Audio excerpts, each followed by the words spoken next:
Hello student, welcome to my YouTube channel study time with Ravi.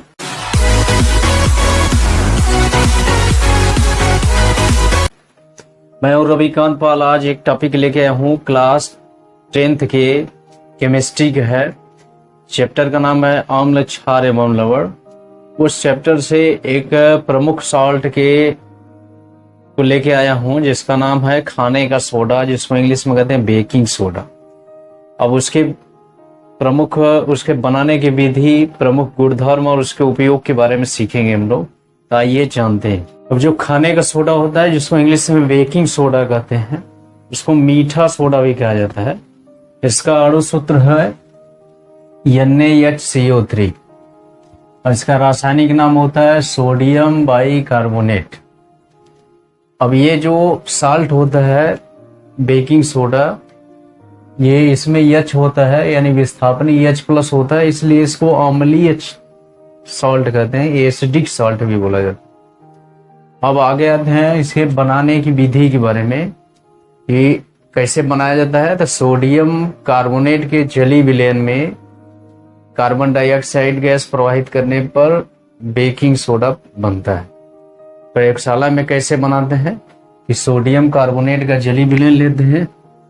Sodium carbonate होगा Na2CO3, sodium carbonate हो गया। इसका जली विलयन यानी इसमें जल की मात्रा ले लेंगे H2O, और इस विलयन में कार्बन डाइऑक्साइड गैस प्रवाहित करेंगे CO2, तब जाके बनेगा सोडियम बाइकार्बोनेट NaHCO3 बनता है। ये अभिक्रिया की समीकरण है, इसको बोलते हैं सोडियम कार्बोनेट।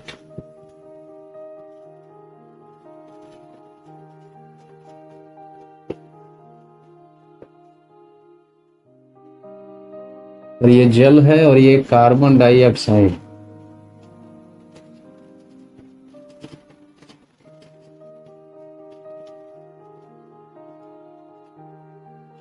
और ये बेकिंग सोडा सोडियम बाइकार्बोनेट।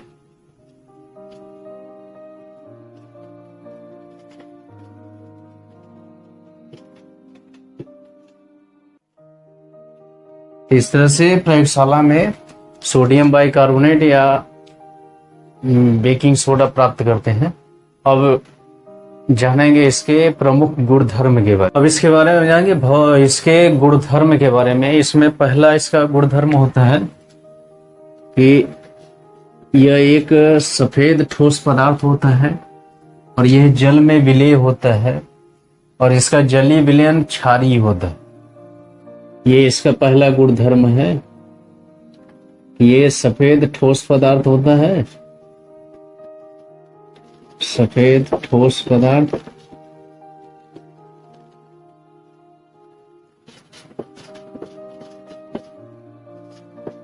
और जल में विलेय होता है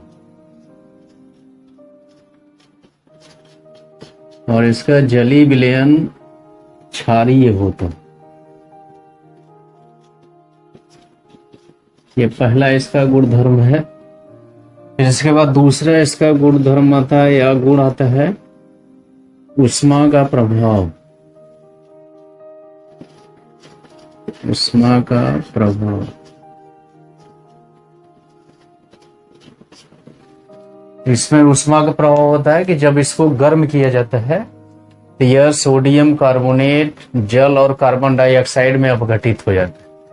इसकी अभिक्रिया समीकरण इस तरह से लिख सकते हैं कि NaHCO3, इसको गर्म किया जाएगा तो Na2CO3 plus H2O plus CO2, ये 3 भाग में अपघटित हो जाता है।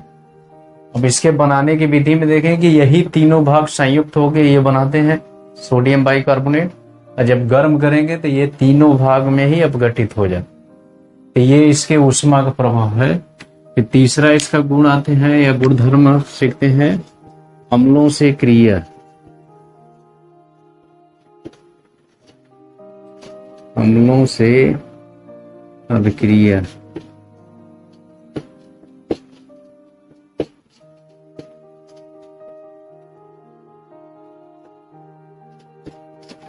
अब इसके पहले गुणधर्म बताया गया कि इसका जली विलयन क्षारीय होता है। तो जब क्षारीय होगा तो ये अम्लों से अभिक्रिया करेगा तो उदासीनीकरण अभिक्रिया प्रदर्शित करेगा, यानी उसमें साल्ट, वाटर ये सब बनेगा, लवण और जल बनते हैं। जैसे इसमें उदाहरण है कि NaHCO3, इसकी अभिक्रिया कराते हैं, कोई अम्ल ले लिए HCl से, तो इससे अभिक्रिया करेगा तो साल्ट बनाएगा NaCl, और इसके संगत साल्ट बना, फिर इसके बाद जल भी बनेगा H2O और CO2 गैस बनेगी, ये अभिक्रिया। अब इसके साथ दूसरा उदाहरण भी ले सकते हैं हम लोग, NaHCO3, दूसरा अम्ल ले लिए H2SO4, इससे अभिक्रिया कराएंगे तो SO4 सोडियम के साथ साल्ट बनाएगा, आएगा Na2SO4 plus H2O plus CO2। अब यहां इसको संतुलित करेंगे तो यहां 2 करना पड़ेगा, फिर H2O और CO2 को भी 2 करना पड़ेगा, तो जो H2O हो ये भी 2 हो जाएगा। तो इस तरह से अभिक्रिया होती है कि अम्ल से अभिक्रिया करके उसके संगत साल्ट बनाता है, वाटर, और इसमें CO3 उपस्थित रहता है, इसलिए CO2 गैस भी प्राप्त होते हैं। अब जानेंगे इसके उपयोग के बारे में। सोडा का उपयोग इस तरह से करते हैं। पहला है अभिकर्मक के रूप में, यानी प्रयोगशाला में यदि क्षारीय पदार्थ की आवश्यकता होती है तो वहां पर इसका उपयोग किया जा सकता है। पहला उपयोग है प्रयोगशाला में अभिकर्मक के रूप में। दूसरा है झागदार पेय पदार्थ बनाने में, यानी इसको जब जल में घोलते हैं झागदार पदार्थ बनता है, तो झागदार पेय पदार्थ बनाने में भी इसका उपयोग किया जाता है। तीसरा है आग बुझाने वाले यंत्रों में इसका प्रयोग किया जाता है। चौथा है कच्चे दूध में मिलाने में, यानी जो कच्चा दूध होता है यदि उसमें मिला देंगे तो उसके फटने का डर नहीं होता है, खराब होने का डर नहीं होता है। फिर पांचवा है एंटीसेप्टिक के रूप में भी इसका प्रयोग किया जाता है। छठवां है पेट की अम्लता, पेट की अम्लता को दूर करने में इसका प्रयोग किया जाता है। कभी कभी एसिडिटी की प्रॉब्लम आ जाती है पेट में, तो उसको ये जो झागदार पेय पदार्थ बना के पी लेने से, इसमें क्षारीय गुण होता है तो पेट की अम्लता को नष्ट करके उदासीन कर देता है, तो उसमें आराम मिलता है। फिर सातवां है ब्रेड बनाने में, यानी इसका उपयोग ब्रेड बनाने में भी किया जाता है। तो ये रहा बेकिंग सोडा के बारे में। तो आज हम लोग सीखे बेकिंग सोडा का अणु सूत्र क्या होता है, उसका रासायनिक नाम क्या होता है, उसको कैसे बनाया जाता है, और उसके प्रमुख गुण क्या होते हैं, और उसका उपयोग कहाँ कहाँ करते हैं या क्या होता है। तो ये रहा। अब इसके बाद नए टॉपिक के साथ आएंगे, तब तक के लिए धन्यवाद।